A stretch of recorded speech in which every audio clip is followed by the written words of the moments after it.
and welcome back, everyone. Welcome back. Hope you enjoyed that lovely Brutal OSC as we have returned with our second quarterfinals match. Again, I do apologize for the extended break, but the players, they are ready. They're finished eating Gabe's pizza. They're ready, they're full, they are prepared for what's to come as we are diving into a fresh best of 5 and spawning in the bottom left-hand corner of Frostline. We have the Polish Terran player, the Blue Terran representing himself, currently teamless, but deserving to be on the team. It is Spirit. And spawning in the top right-hand corner, we have his opponent. We have the Finnish Zerg player, the Red Zerg, representing Basilisk. It is Serral.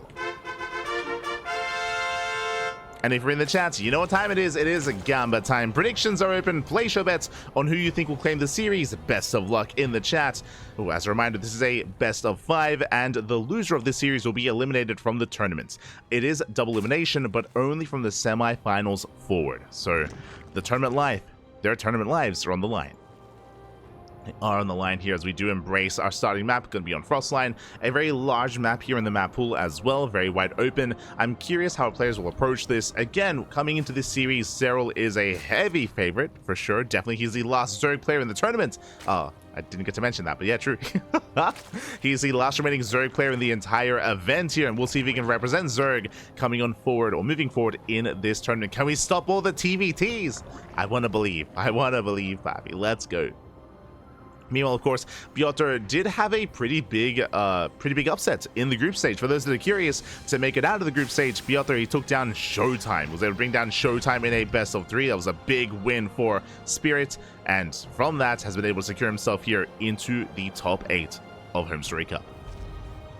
So a very impressive performance already here by Spirit, and we'll see if he can continue that reign here, if he can contest against Serral. Serral, of course, known for cutting corners, known for his safe openers. Typically, what we should be seeing here in ZvT, Serral's go-to is roach-based openers, right? Hatch gas pool or gaseous openers into roaches, into 3-4 bases, into, of course, running up quite quickly into a 4-base economy.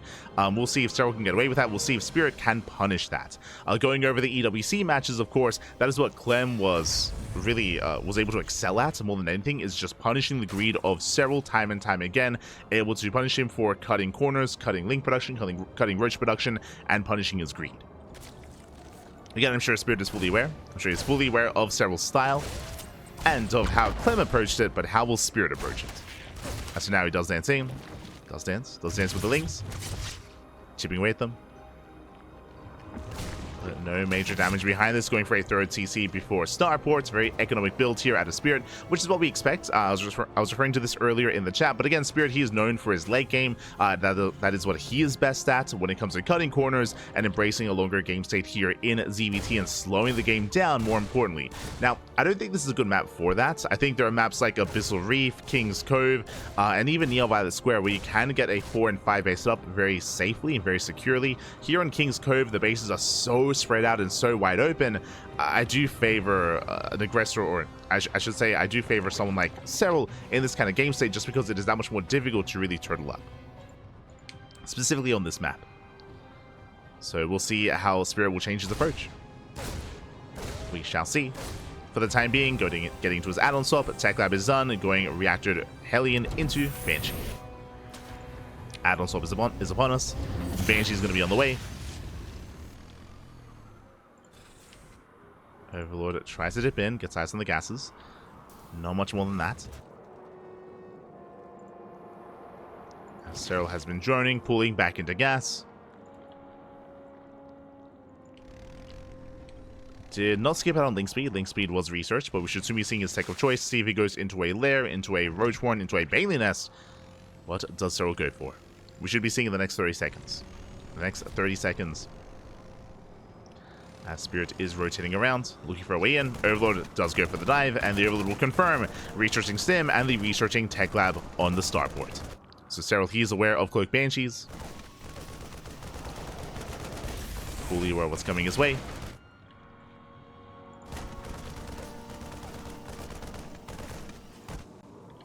And so far it is going to be lair first. Okay, it's going to be a faster lair. We are skipping out on the Roach Warren, so it looks like Serral, he may just embrace Ling Bane. Love to see it. Do love to see it. I do think that makes a lot of sense here on these larger wide open maps, specifically Frostline. We'll go into some of the other maps later on down the line. Extra gases are being taken. And from here, we should soon be seeing our tech of choice.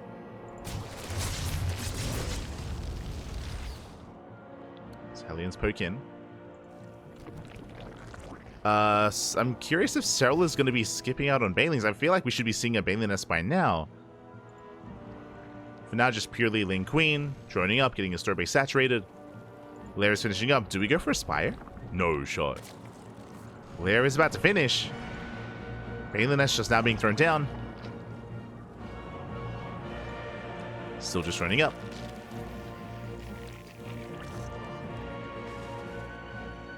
Yeah, extra gases are now being taken as well, getting into 4 gases. Okay, there we go. It is going to be the Ebra Chambers. Okay, Ling Bane. Just going to be getting to Ling Bane. No further tech. Serral just securing himself. He's got a hefty queen count. So far, so good. Meanwhile, the Banshees have finally hit the field. They're going for the main. Banshees, they slip in between the bases. Queens are out of the map. Drones are going down. So far, 3 drone kills. Not bad. Okay, 3 workers. Hellions likewise are poised to dive into the 3rd. Spirit waiting for his moment. As he does poke in. Behind this, Spirit just getting the store base up and running, getting to 1-1. His 5-rack setup. And we'll see if Spirit does decide to skip his gases and go into something like an 8-racks. It's possible. It's possible here as Hellions, they poke in, but their Queen's still in position, and Serral holds. Serral, he holds his own lost 3 drones. So far, better defense here by Serral, getting his base up and running. And this is what I was concerned by. Serral, he's out to 81 drones. Serral, he's reaching his final form. He's defended, deflected with purely Queen. Did cut corners, or I should say he didn't overinvest into Lings, into Banelings, into Roaches. Serral, he got away with defending with the bare minimum. And now he's reaching 4 base saturation. Meanwhile, Spirit, he moves out with his first push. It's going to be the 8-minute tank push. 2 tanks, good amount of bio, with 1-1 and stim. And Serral, he is now focusing on Ling Bane production to get ready for this attack. So Serral, he's gotten away with running up to 80, and now he can focus on his army. Getting ready for a surround. Spirit pushes in. Queen's under fire, but here comes the Ling Bane.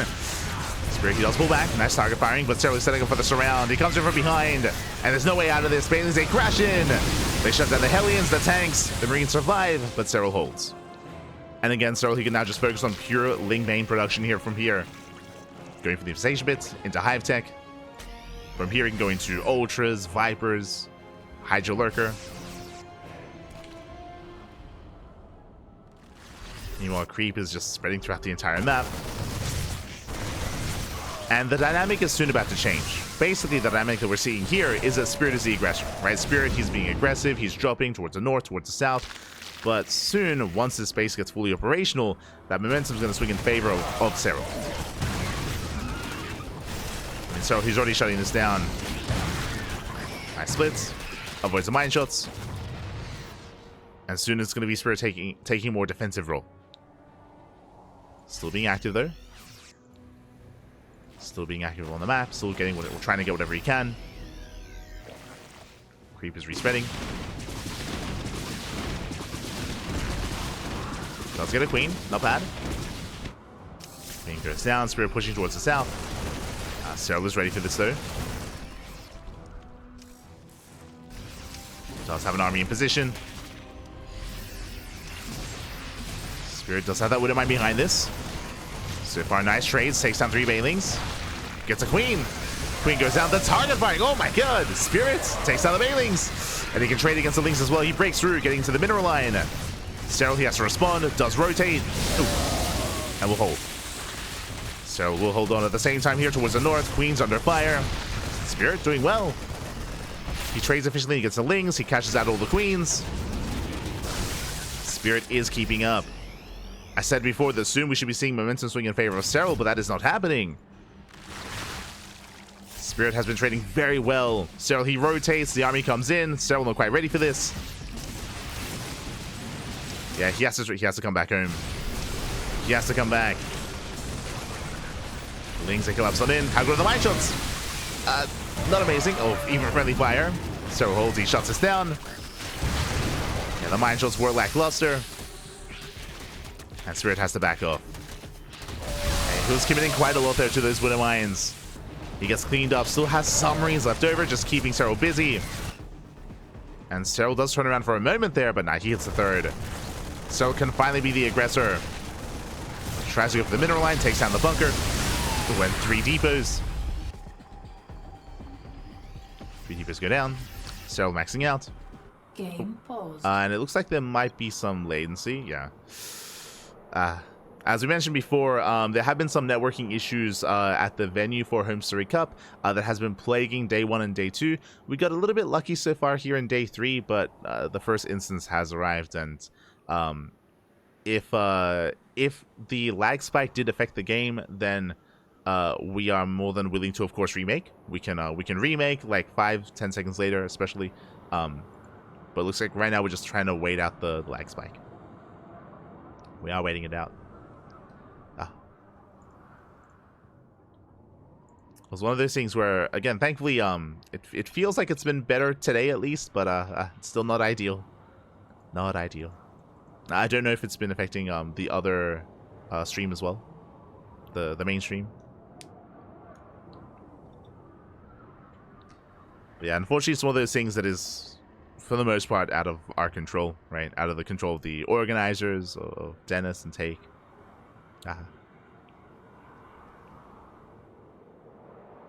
This is the main true. Aye. Kappa.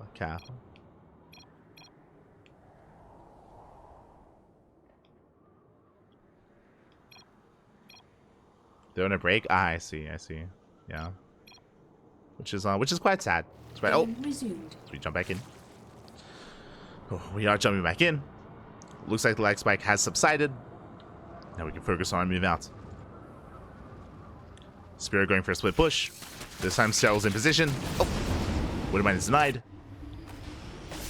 Serral, he does react quite hard here to these northern drops. Spirit, he's denying creep. Moving forward. Oh, the bite shot. Up. Yeah, good connection. Towards the end though, forcing friendly fire. Better engaged here by Serral. He shuts us down. And does force the pick up. Spirit at the same time though, going for a drop here towards the 4th. Into the main. And Serral, he just counterattacks. Does go for the counterattack, has a mass amount of Ling Bane. Going for the 3rd, but Spirit does evacuate. It's already empty. Spirit, he got out of here. He cares about his workers, Pappy. He saves them. We'll lose control of the expansion. Spirit, he pulled away. Devo's going down. And Spirit, he moves in. And he will get the mineral line. It is over stim, but does get 10 drones. 10 workers go down. The expansion as well. Oh, drops towards the north. Less successful. And so he just keeps going. No, the SCVs! No! They were meant to live! And they were pulled away, but they still go down, and there's nothing in him to defend. The planetary as well, completely exposed. And Serral, he knocks down base after base. May have lost one of his own, but this is more impactful here. 4 spirits. Losing both expansions. Still being active. Doesn't really have many reinforcements left over. Spirit, he supply block! Oh, good. A supply block, no economy either. And Serral, he is overwhelming. As he's still maintaining a 73 worker count, 30 worker lead. He's almost maxed. Vipers have arrived. And again, shout out to Spirit. He was holding his own for quite some time, but again, as we mentioned before, here on Frostline, the 3rd and 4th base are so exposed. Like, it's so difficult to defend and fortify these areas compared to other maps. It's also why Spirit isn't even trying to. He's just counterattacking. Just going full aggression instead. Good mine shots. Mine shots going up. Nice spread here at the Spirit, but still there's just too much Zerg. There's just too much of a swarm. Spirit gets overwhelmed. The Fire Army falls, and there's almost nothing left over. Spirit, he's on 2 bases. He's stuck on a 2-base economy, not even a 2-base economy. Retaking his 3rd, doing what he can. Lings, they flood in, they catch reinforcements. And Serral, he's done defending. He can now focus on the assault. Once again, going for the 3rd. The SCVs! No! They just got here. And all the workers are going to fall. Aye. And Spirit is just running out of steam. He's got a handful of Winter Mines, handful of Marines left over. Nice spread here by Serral. Avoids the mine shots for the most part. Liberation has arrived, but GG gets called, and Serral will take game number 1. GG. GG, well played. Again, as we were saying, coming into Frostline, it is a bit of a more difficult map to really fortify yourself and secure yourself in, and we saw Spirit struggling to do so. With that, Serral did snowball out of control and does take a lead. Does take a lead in the series, but now we're getting ready for game number 2. And we're going to be loading into one of the older maps in the map pool for the first time tonight. Is this the first time in the weekend, at least here on the B stream? We haven't seen many maps or many games on King's Cove. One of the more often vetoed maps in the map pool. We rarely get to see games here on King's Cove, but it's the best of 5, so less vetoes. Makes sense. Are less vetoes.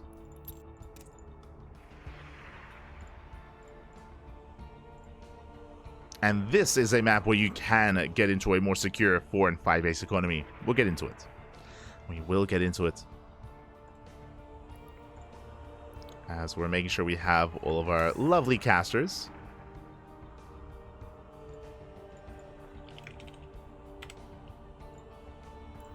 Beautiful. So we're getting into game 2. Shout out to Indy, by the way. Indy, of course, he's casting in Polish. He's here for his boy, for Piotr. Always.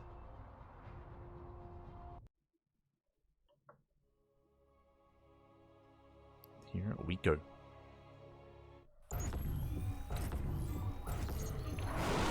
And spawning in the top left-hand corner of King's Cove, we have the Polish Terran player, the Blue Terran the Blue Terran down in the series, but only down by 1. We'll see if he can bounce back and make a series out of this. It is Spirit. And spawning in the bottom right-hand corner, we have the Finnish Zerg player, the Red Zerg representing Basilisk. It is Serral. Here we go, and welcome back everyone to King's Cove. It has been far too long since we have embraced this map. Again, this is a map that was in the map pool back in 2017. A very, very old map. Not just King's Cove, but Abyssal Reef and Neon Violet Square as well. The early years of Legacy of the Void, and now it's back. It's back in all its glory, and King's Cove is now one of the largest maps in the map pool. I believe the largest map is Neon Violet Square, followed by King's Cove, and then Abyssal Reef. I mean, funnily enough, the 3 old maps are the largest maps. I mean, back in the day, that was more of the norm, was, you know, these big, larger maps.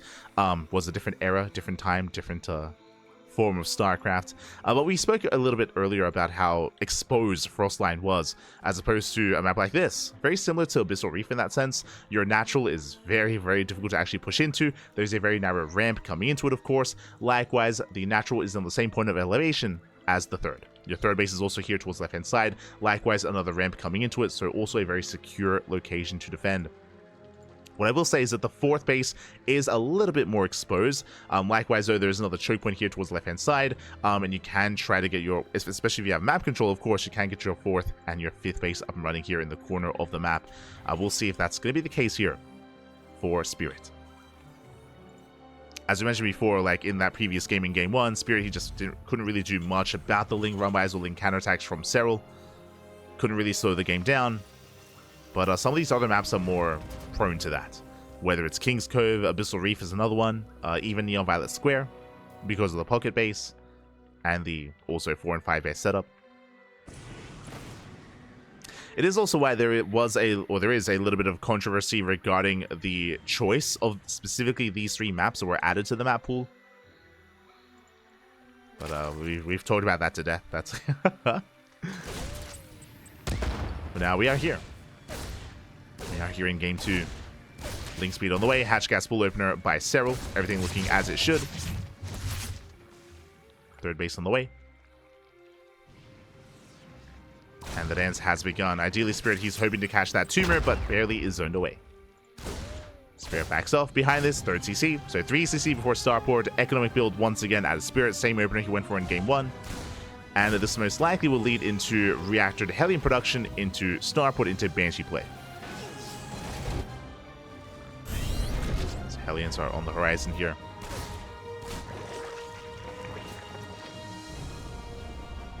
And we'll see if Spirit can be a little bit more successful here when it comes to finding damage and picking away at the economy of Serral. We shall see. Likewise, because of the defensive setup on 3 bases, I would not be surprised if gaseous openers become a little bit more common and trendy on King's Cove. Serral has embraced gaseous openers in the past, so have players like Dark, players like Shin. We don't see that here, but that's definitely something that we could be seeing even further in this tournament. What I'm referring to when it comes to a gaseous opener in TVZ is just skipping out of your gas, going for a heavier queen count, defending with purely queens and lings. This is something you can get away with if you're a little bit more fortified here, or it's easier to wall off, especially with just purely queen. Meanwhile, that's not Banshee. My apologies. That is not Banshee. Fusion Core is on the way. Spirit is going to be opening up BC instead. Oh boy, I'm also a little bit concerned about the follow-up. Now, as a reminder, this is still an economic build with a faster third base, but with this BC-based opener, this could lead into mech. Can be BC into mech here from Spirit. Meanwhile, back at home, that is a very fast lair. That was a 4-minute lair here out of Serral. So Serral cutting corners, going for earlier tech. We'll see what this leads into. But now Serral, he's got it. Never mind. The Overlord did get a glimpse of the Fusion Core. That does explain the fast lair. This should be for a fast Spire. Fast Spire, fast Corruptors. Serral, he sees all, he knows all. Oh my god. So a very unfortunate position for Spirit, as it was right next to the dead space, right next to the Overlord. So there's no surprise factor in favor of the Terran, which is where a lot of this power comes from, is just trying to catch the Zerg player off guard. And that's just not happening. You can see Serral take his gases. We have gases early on here at the natural, at the third, in the main. And again, this should all be leading into a Spire. So a very good response here by Serral. He's all over this. Meanwhile, we spoke about mech. There it is. A double factory. Again, it's very common to go into a factory follow-up after BC. It is very common. And again, I'm sure Serral is fully aware of that. Spire is on the way at the natural. We can see Spirit getting ready for a Hellion run-by. Ideally, you want to hit with the BCs and the Hellions at the same time. Either bringing it all together or going for different bases. Hellions are distracting the Queens. BC teleports into the main. Does teleport behind the main base, I should say. Getting an Overlord. But Serral, he responds. He keeps up. BC gets 1 Overlord, but shouldn't get much more than that. The BC zoned away. We have more queens here towards the south. How many queens in total? 10! 10 queens for Serral. And he does keep up. Doesn't lose a single queen. Hellions, a thread and a dive. Focusing on creep. And that is a Roach Warren on the way. Again, Serral, he hasn't seen... Oh, he has seen. Never mind. I was going to say he hasn't seen the factories, but he could just assume that it's going to be mech. Does confirm with the Overseer. So he throws down the Roach Warren. Is getting into Roach play, getting into Corruptors. So far, really good scouting out of Serral. He sees everything that Spirit's up to, and he responds. At the same time, the Hellions out of position. Lings, they hit the third. Spirit is not quite ready. Marines go down. Lings are coming from behind. They get a surround on the Hellions. They at least try to. 2 Hellions go down. 3 Hellions go down. But thankfully, they buy time. They buy time for the reinforcements, and Spirit holds. Not without losing 2 SCVs, not without racing back home, giving Serral breathing room.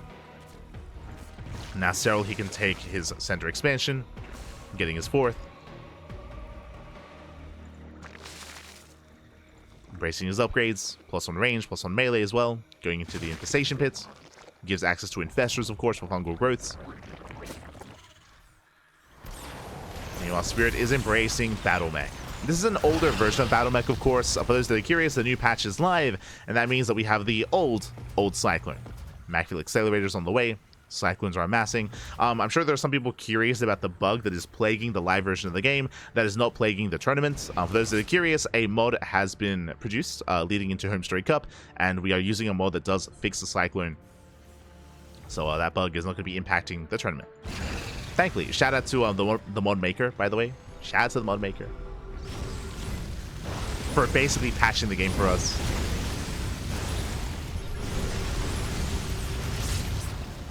Much love. Not just doesn't just impact Cyclones. I believe there was also a bug with the Oracle when it comes to the Revelation cast range, and that was also fixed in the mod. So we do appreciate it. Still though, you know, Battle Mech is very much so viable now, once again. Spirit trying to embrace it. Overseer dives in, confirming the production.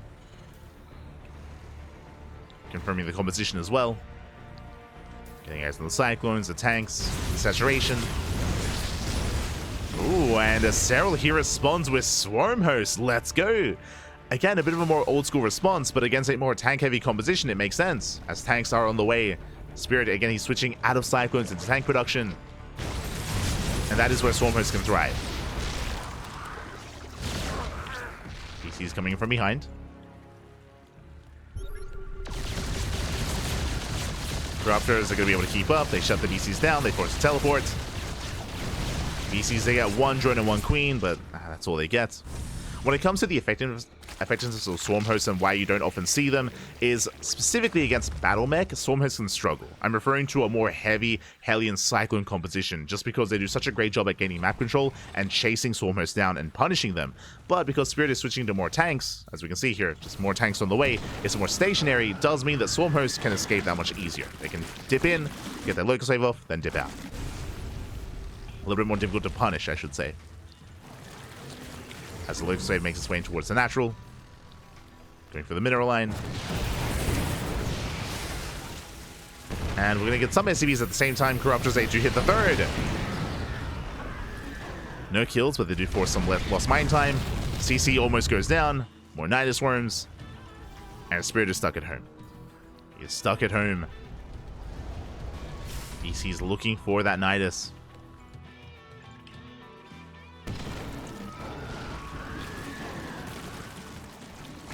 Nice, finishing up. Spirit, he does respond, going for the Nidus Worm. Here come the Cyclones. Up. And Serral, he will barely get away in time. Ooh, just barely. Does escape with all the Swarm Hosts. Not a single one goes down. More Nidus Worms finishing up. And the local save will still come in. Dives on the turrets. BCs are ready for this though. So a nice defense by Spirit. And Spirit, throughout all of this, he's slowly maxing out. He's almost there. And Spirit, who will soon push out across the map.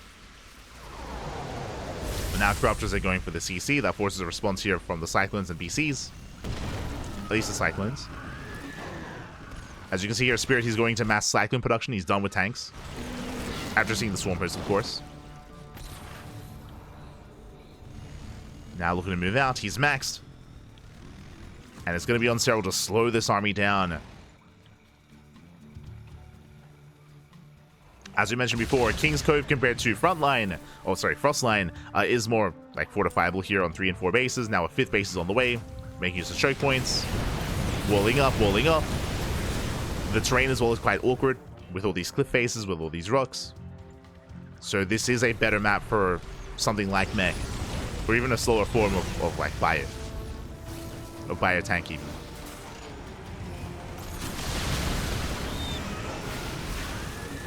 So this map is more ideal for what Spirit's going for.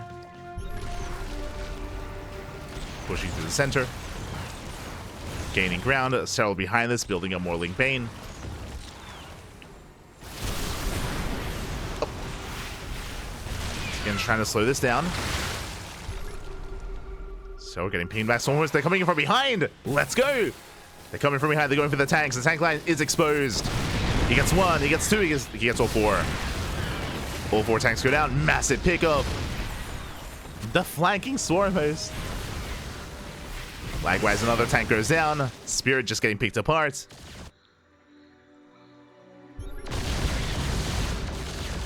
And again, the tanks, that's the backbone of this army.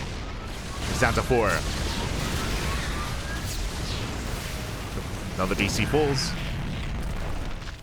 Spirit getting back into tank production. Oh, the Biles!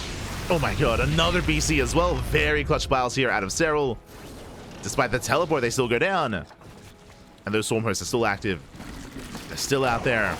Nidus Storm into the natural. Local save as well. Nidus Storm goes down. But again, Spirit, he just hasn't been able to gain any ground. Hasn't been able to push in. He has to back up. Has to retreat. Spirit, he has to remax once again. And Serral, he holds. He holds very nicely. He's taking more bases, more expansions. Didn't lose anything here to the army move out. Outside of creep, of course, which is being respread.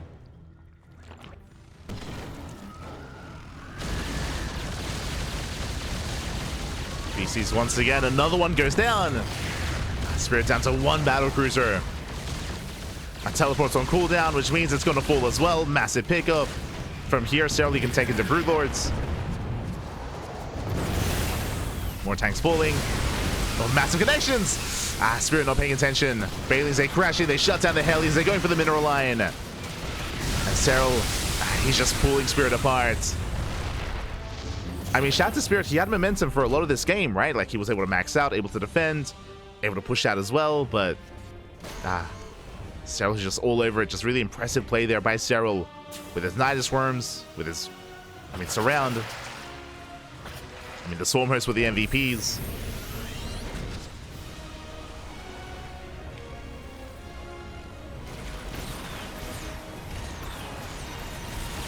Speaking of, they come in once again, just trading with the Cyclones.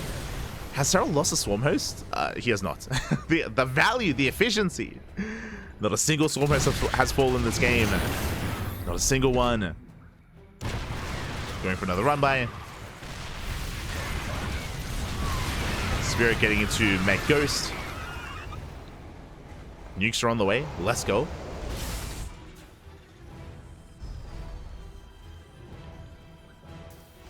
And Spirit, he at least does max out. Maxes out, but he's stuck at home. Still stuck at home. Serral freely expanding, going into Infestors. Does have the Greater Spire, which means, again, Broodlords are on the way. There they are. They're morphing in. Now that the BC count was reset, Broodlords are that much more viable. That was the kind of trigger point for Serral to take in this direction. As there's only one BC left. And yeah, just embracing Broodlord Infestor. Now, thankfully for Spirit, he does have Ghosts. He has 10 Ghosts. That's a lot of Ghosts. Does have 10 Ghosts left over. That will help. The Broodlords that now reveal themselves. Going for the forward expansion. And they're going to knock it down. The Ghosts are responding. Getting ready for their snipes. Here come the Buggles. Oh, first one connects. Massive connection. Oh, that's 1, 2, 3 Ghosts going down. 4 even. And 4 Ghost kills. Infestor does overextend. One Infestor goes down. The base falls. The Fungal going up, grazing the army. At the same time, Lings, they hit the northern expansion. Oh my god, Lings, the Locust Wave even. Oh my god. 20 SCVs. And Serral, he shuts down, he denies 2 bases. 2 bases do fall. And Spirit just struggling to keep up. Struggling to hold on.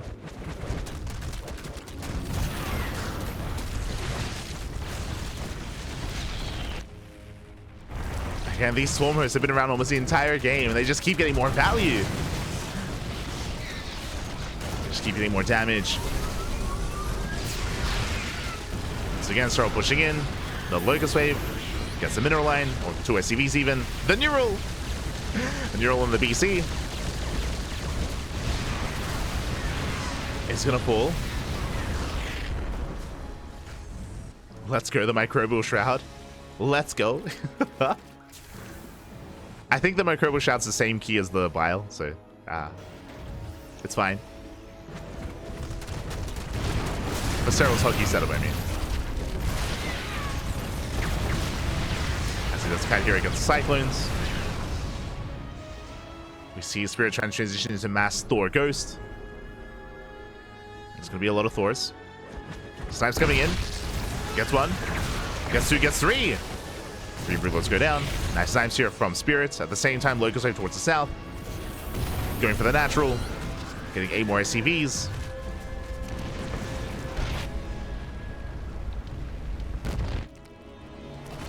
Again, Serral, he's all over this. He's got a 10k mineral bank. Oh no, and there's still plenty of bases to expand to. Ay, ay, ay.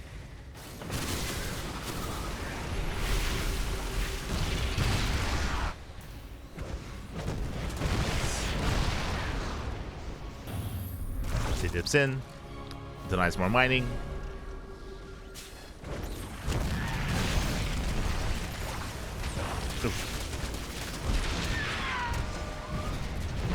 And he just cannot keep up here. We're going for a nuke across the map. I mean, even if it goes off, I don't think it really matters too much, as Serral, he does notice, does pull away in time.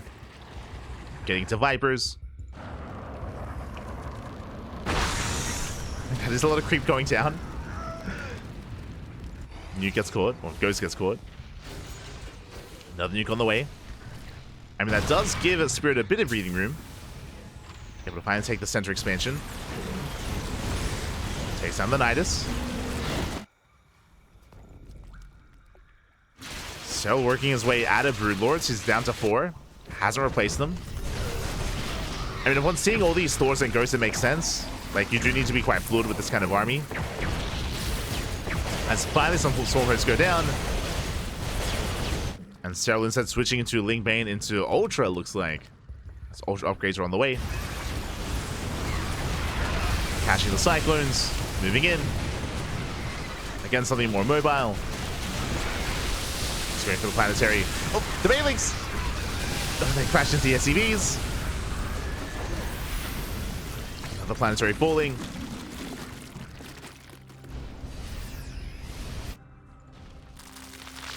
Yeah, so just switching to Lingbane, Roach Ravager. Again, the Thors, they want Broodlords, but the Broodlords have come and gone. The final Broodlord goes down.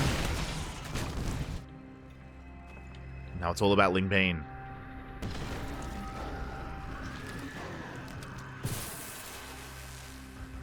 From here, I wouldn't be opposed to Serral even switching into Lurker tech. I mean, Lurkers or Ultras.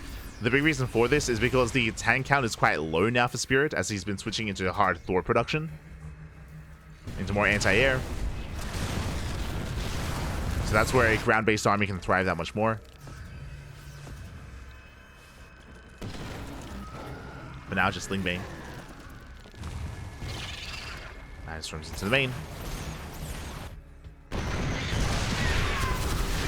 Pushing in, gets a tank. And Spirit is maxing out himself. I'm not too convinced with the Mass Thor army and how well it can do. Some more tanks are falling, gets another 2 tanks. Ay, ay, ay. And again, as tanks go down, we just have more Thors on the way. Ling run by into the 3rd. Main army rotating over. The Biles gets a live. Fungal connects as well. And again, so he's just pulling Spirit apart. Lings are in the 3rd, they're in the 4th, they're in the main. Locust Wave even in the main. Spirit has been struggling.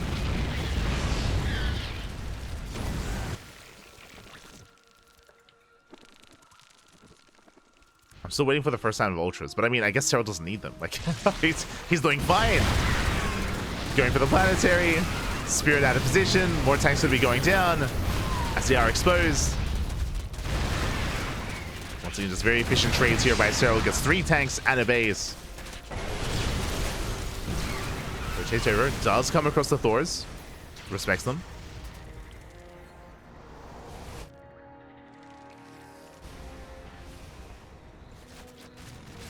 Local save continues. How many Storm has died this game? No, 0? I thought ones got sniped earlier. Still, they're all still alive. Crazy. Unless I'm blind. Yeah. 0 Stormhosts. So he cares about his units back. He cares for his boys. Just the value. Oh, did I speak too soon there? No! One finally goes down! The Swarm Host! Not like this! Serral! Oh, he will leave us idle? Yeah, I think he thought they were in the Nidus Worm. So finally some miscontrol out of Serral as they were left exposed. And now 23 minutes into the game, 5 Swarm Hosts go down at once. That's game. it's over. How could he? GG. As Serral, I mean, he still has control of every other base. Every other base, the entirety of the map, going for a link flood into the main, came in the production. The Stormers, they served him well. They served him well.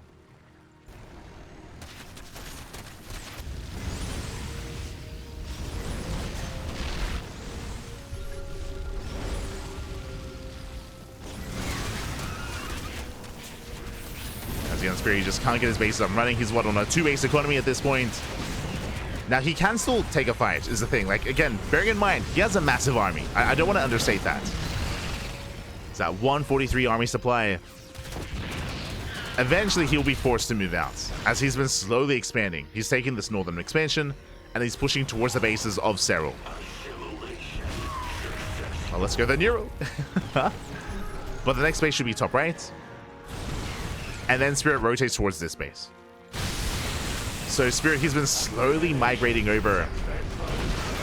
As we get some Neurals, Thors, they get caught out. So far getting one Thor. Not the best trade here with the Lingbane.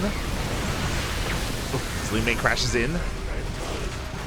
Likewise, Neurals, they continue. On the Ghost even as well. Oof. And what's more important, though, as another Thor goes down, is the Spirit has no bank. He has no bank. He cannot replace that army. I mean, the production's under fire as well. And Serral can't. So he instantly remaxes. This time, here come the Ultras. They're coming. Ultras are on the way. The instant remax. And Spirit, he's limping along. He's down to his last legs. Again, barely any minerals. Has some gas. Double expanding, at least trying to. But Serral, he has units burrowed in each location. Serral, let him expand. As Spirit, he attempts to triple expand, but is denied. There we go. Just not getting the center base. And as he expands, he loses another. Planetary goes down. Links into the main. Ay, ay, ay. And the Ultras have arrived. And they're big again. Ah, they're so big. Again, that's another, I guess, feature of the new patch. Is the Ultra size has been reverted. But they can still push past Lingbane. As they collapse on the base. Nice, where he goes down. And from here, we could just commit. Oh, snipes going up.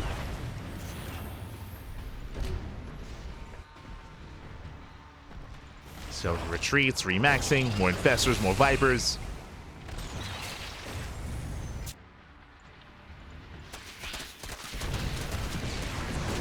Still just playing it careful. Doesn't want to throw too much away at once. Just remaxing. Before he does go for the kill. And I feel like we are kind of nearing the end of this game here as Spirit just cannot remax anymore. Another base being denied. Ultras amassing. And here we go, Serral goes in. Like death by 1,000 cuts. It's one of those things where Serral, he's never had to push in and engage with the main army, just constantly just nibbling away at the fringe bases. Denying base after base. Slipping into the main every now and then. And just avoiding this. Time and time again, just avoiding the main army. He could do this all day. Could Serral just ape in? He could. But then he wouldn't be Serral, is the thing. Then he'd be like Dark, you know? Like. Ooh, as the Infestor's getting caught out, not bad. Longbows going up. Locking down the army. Ultras, they dive in. Nice snipes there from Spirit.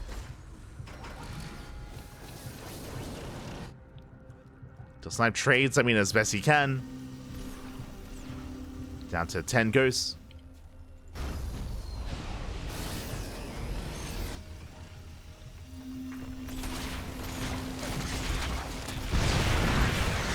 Once again, Serral diving in, catching up the tanks. Now they're exposed. 4 tanks go down. Tanker gets reset.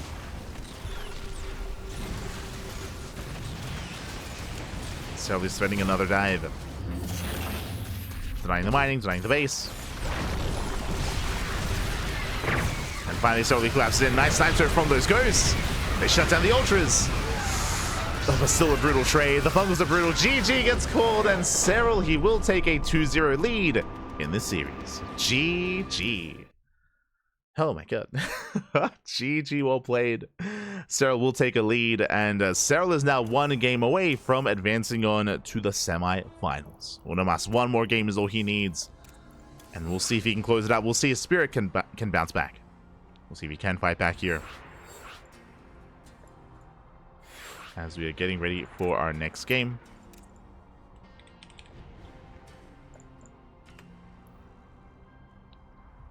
We are getting into Neon Violet Square.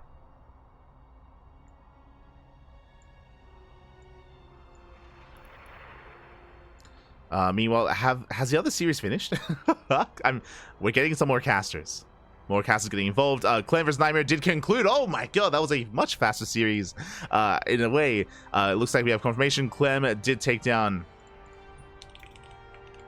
Yeah, Clem did take down Nightmare 3-0. And now we are embracing the final series of the quarterfinals. Let's go. Here we go. Everyone's filing in. We're getting into game 3. Now, winding it back a little bit, I mean, it was 20 minutes ago, but yeah, it was just a wild setup there from Serral. If you remember, Spirit, he had gone for a third CC into 1-1-1 into BC, but he got scattered. He got scattered immediately. The BCs were lackluster. They did not get enough damage whatsoever.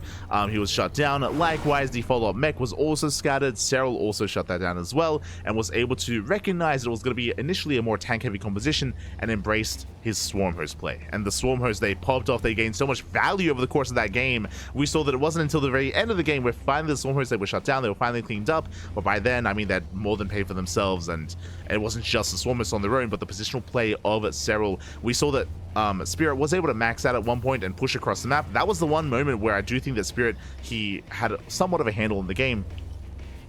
But that's also when he got surrounded. If you remember, we had the Swarmers coming in from behind. They caught out 4 of those tanks on the high ground. And from that moment, Serral gained map control, and he never let it go.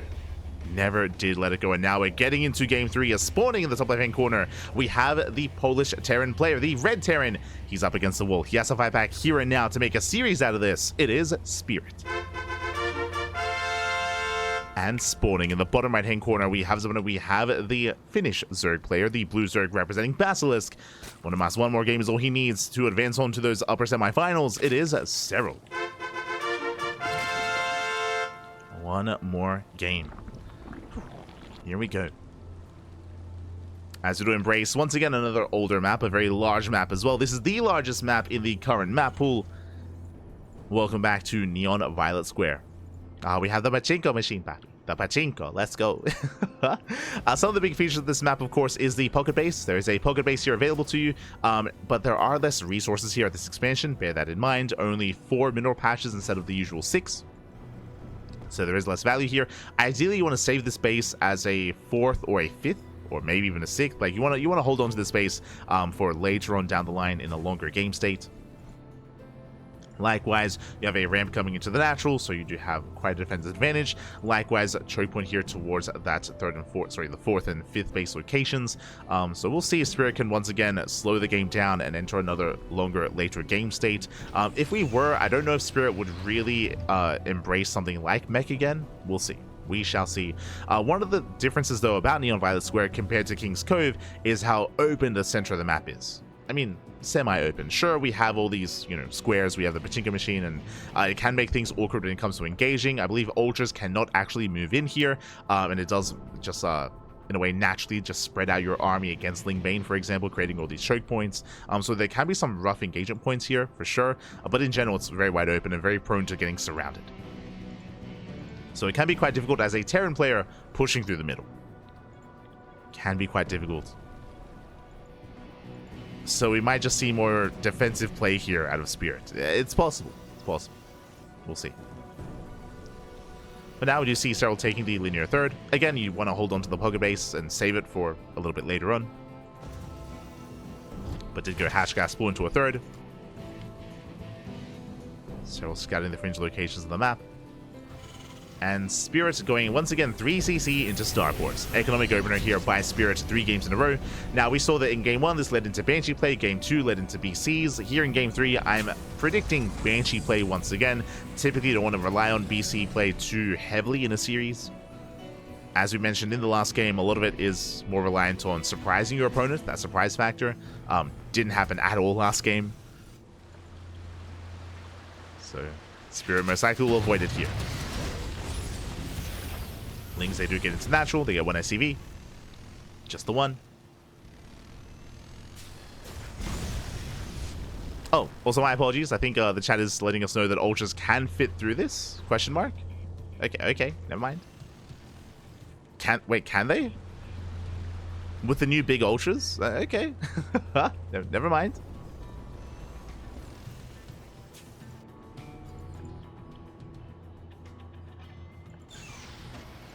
We'll get there. We'll get there. I'm hoping at least.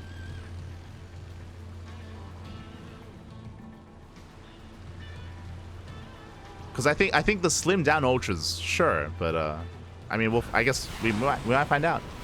Might find out here and now.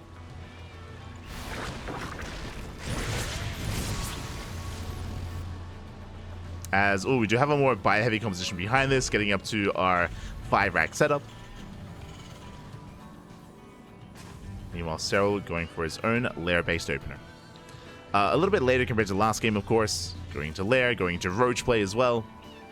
We haven't seen much roach play here out of Serral, at least not in game 1. Plenty in game 2, of course, because of the mech. But is now going back to it here in game 3. Into roaches.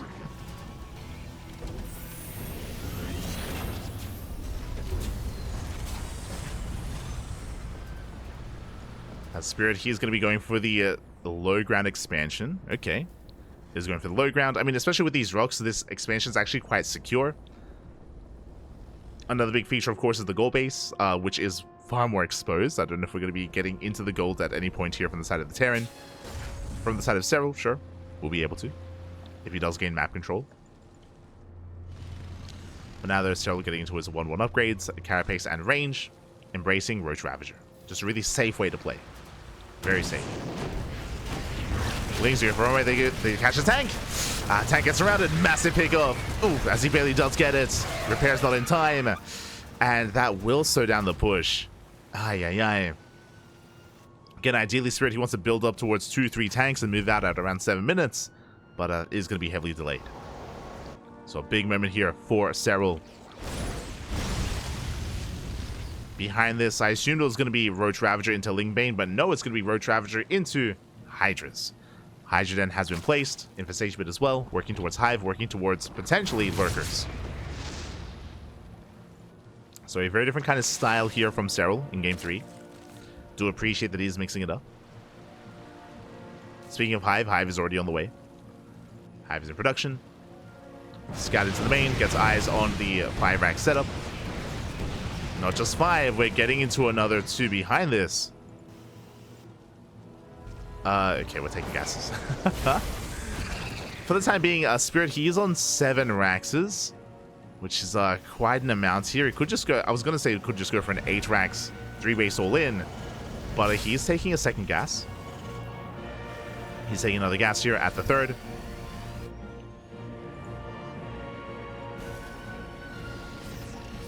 Working towards his upgrades, moving out of the drop play initially.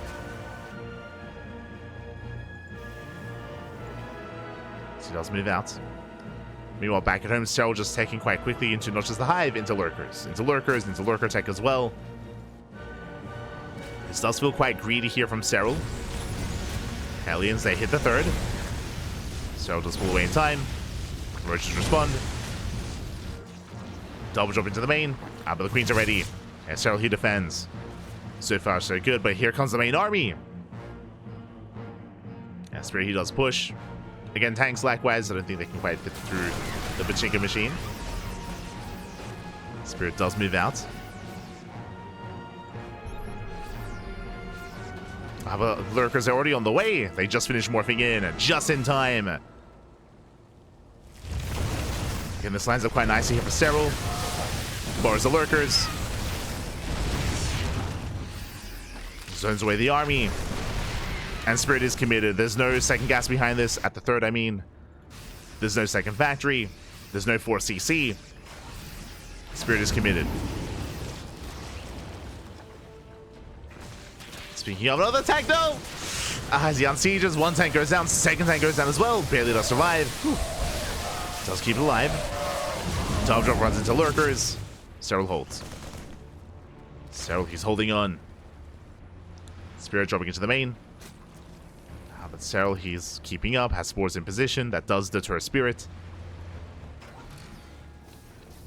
Spirit gonna rotate around.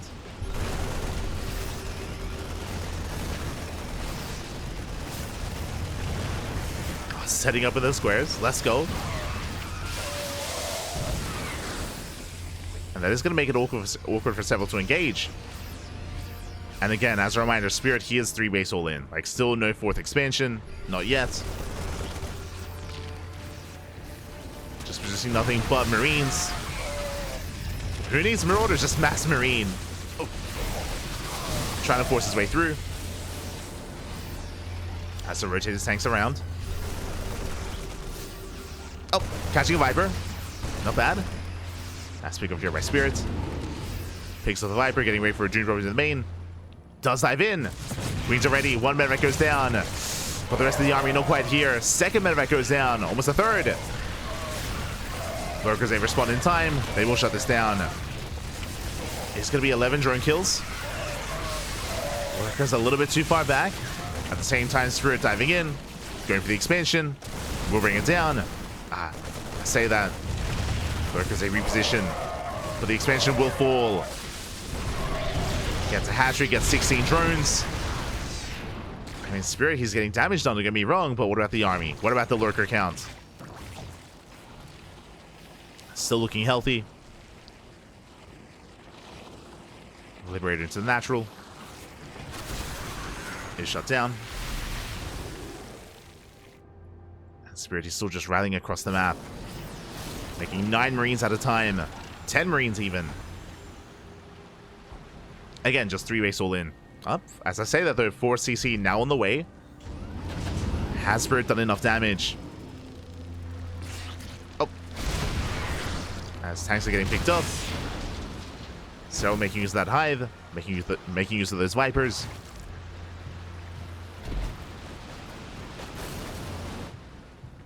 Re-expanding.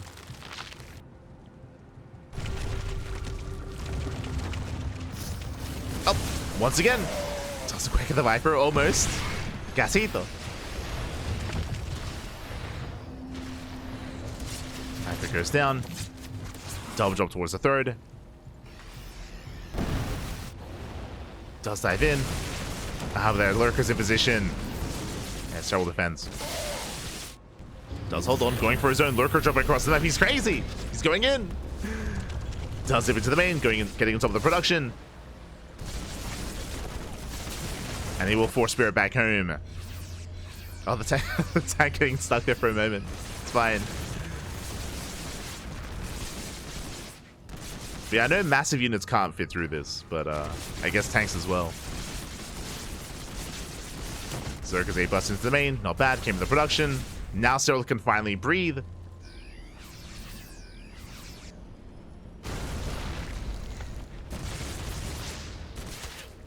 Catching out some of these tanks. Oh, one survives. Let's go. Does pick up. Does get out of there. Oh, no. I spoke too soon. Medevac gets left behind. Rough losses 4 spirits. Finally, Serral getting some ground. Getting some map control. Still a hefty army for Spirit, don't get me wrong. Oh. Workers are revealed.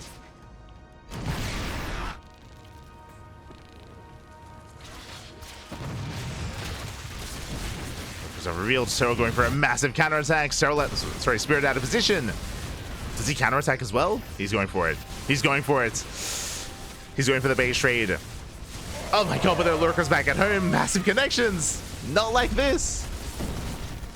Leading out a lot of Marines. Serral turns around. He's racing back home. SCVs are going down. And Spirit, he's dropping into the main. Past the spores. Oof. Losing a full medevac. barely unloads. Can Serral pull this off? A massive lightning clouds. I mean, Serral, he's maxed out. Collapses on the army, cleans this up. Yeah, the Marines, they just can't hold their own. GG gets called as Spirit. He runs out of steam, and Serral will take the series 3-0. GG. GG, well played, Serral. He will take it. Shout out to Spirit, though, again, having a different approach every single game. We saw BC into Mech in game 2. We saw a 7 racks, 3 base all-in here in game 3 as well, and he was getting some damage done. He was denying bases, but he was never able to really engage with the lurkers themselves. I should also give credit here to Serral, of course. As Serral, he was able to successfully just take up real quick into Hive, into lurkers, into Vipers as well. It was quite risky there from Serral, but he was able to get away with it in the end, and he was ready just in time for the move out for the push. And once the lurkers, once they were able to kind of stand their ground, we never really saw Spirit break through that. Couldn't really be as aggressive as he wanted to be, and couldn't get on top of those bases. He was able to take down the 4th base, true, did take down the 4th hatchery, but outside of that, no major damage. And with that, GG. GG, well played. Likewise, a big moment for Serral was his Drop Lord counterattack across the map. It forced Spirit all the way back home. He turned everything back around, and that was the moment when Serral, he gained map control. He was able to gain momentum, and GG. GG, well played. With that, congratulations to Serral, as he will make it to the semifinals, and I believe he has an opponent ready and waiting for him. Exclamation mark B in the chat if you guys want to have a look back at yourselves. Let's switch our scenes over and catch up. Let us catch up on what has been going on. Oh. Here we go. Okay, we have a TvT. We have a TvT between Maru and Gumiho. Again, Maru took down Ryung. Gumiho took down Hero Marine. So we have a TvT in the upper bracket semifinals. Meanwhile, Clem 3-0'd Nightmare. Serral 3-0'd Spirit. And we have a rematch. Clem versus Spirit is going to be a banger. And I would imagine that the mainstream are going to be all over that. I would imagine the mainstream, they're going to be all over Clem versus Serral. That makes the most sense. A very, very high profile series there. Coming into that, I am going to slightly favor Clem, but I look forward to it nonetheless. Like that's just going to be a juicy series, and I hope it's back and forth. It would be very unsatisfying if it's a 3-0 in either direction. I'm hoping for a game 4. I'm hoping for an ace match. Best of luck to Clem and Serral. Best of luck, as I hope they're able to have that back and forth. Meanwhile, I would imagine we're going to be covering Maru versus Gumiho. I say I would imagine. I don't have confirmation yet. I do have to ask the admins what's going on. But I would imagine that it's going to be the TvT for us. And yep, I have okay, oh good. I have confirmation. It's as we assumed. Mainstream will cover Clem versus Serral. We will cover Maru versus Gumiho.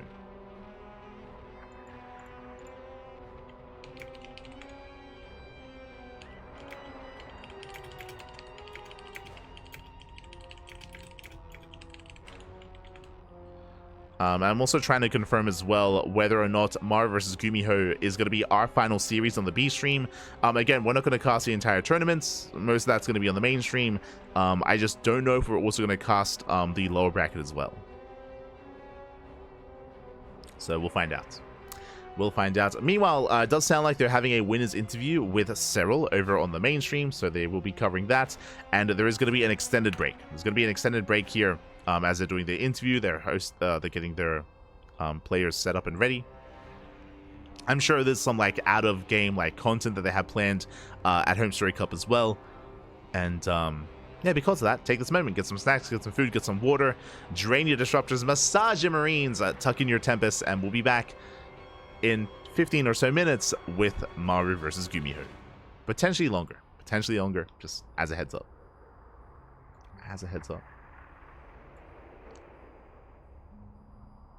Just catching up in the chat. Catching up.